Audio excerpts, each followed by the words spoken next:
Hi! നമ്മുടെ എല്ലാവരുടെ വീട്ടിലും ആവശ്യത്തിലധികം ഉള്ളൊരു സാധനമാണല്ലേ ഈ പേപ്പർ കവറ്.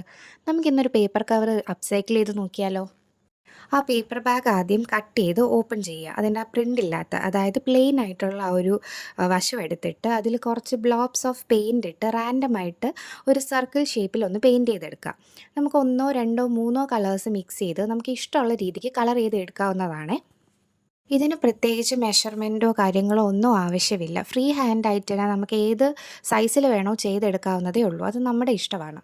ഞാനിവിടെ ഒരു 7ഓ 8എണ്ണമോ ചെയ്തെടുത്തിട്ടുണ്ട്. എന്നിട്ട് അത് നല്ലോണം ഒന്ന് ഉണങ്ങാൻ വേണ്ടി വെക്കുക. ഉണങ്ങിയതിന് ശേഷം ഇതുപോലെ ബ്ലാക്ക് പെയിൻറ് എടുത്തിട്ട് അത് കുറച്ചൊന്ന് വെള്ളം ഒഴിച്ച് ഡൈല്യൂട്ട് ചെയ്യണേ. ഞാനിവിടെ അക്രിലിക് പെയിൻ്റാണ് യൂസ് ചെയ്തിട്ടുള്ളത്. അത് വെച്ച് ഇതുപോലെ ഫ്ലവേഴ്സ് വരച്ചു കൊടുക്കുക.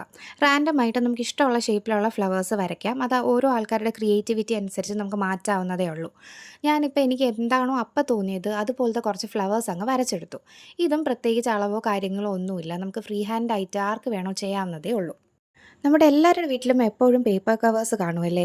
ക്ലോത്ത് കൊണ്ട് കിട്ടുന്ന കവേഴ്സ് നമ്മൾ റീയൂസ് ചെയ്യുമെങ്കിലും പേപ്പർ കവേഴ്സ് അങ്ങനെ റീയൂസ് ചെയ്യാറില്ല. എൻ്റെ കയ്യിൽ ഒരു കവർ നിറയെ കവറുകളായപ്പോഴാണ് അത് വെച്ച് എന്തെങ്കിലും ചെയ്യണമെന്ന് ഞാൻ ആലോചിച്ചത്.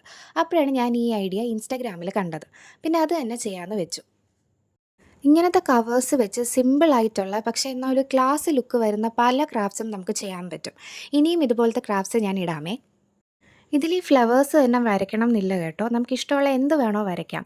അനിമൽസോ അല്ലെങ്കിൽ ഡെസേർട്ട്സോ അങ്ങനെ എന്ത് പിക്ചർ വേണോ നമുക്ക് ആഡ് ചെയ്യാം. ഇതിങ്ങനെ വരച്ചതിന് ശേഷം ഈ ഔട്ട്ലൈനും നല്ലോണം ഉണങ്ങാൻ വേണ്ടി ഒന്ന് വെയിറ്റ് ചെയ്യാം. വീണ്ടും ഒരു പേപ്പർ കവർ എടുത്തു. അത് ഓപ്പൺ ചെയ്തു. എന്നിട്ട് അതിലൊരു ബോർഡർ ഞാൻ വരച്ചു കൊടുക്കുവാണ്. വൈറ്റ് പെയിൻറ് ഇട്ട് സിമ്പിളായിട്ടൊരു ബോർഡർ. ഇത് വരച്ചു കൊടുക്കുന്നതിനൊക്കെ മുന്നേ ആയിട്ട് ഈ പേപ്പർ ഒന്ന് അയൺ ചെയ്തെടുക്കുവാണെങ്കിൽ കുറച്ചുകൂടെ ഒന്ന് നീറ്റായിട്ട് ഇരുന്നേനെ.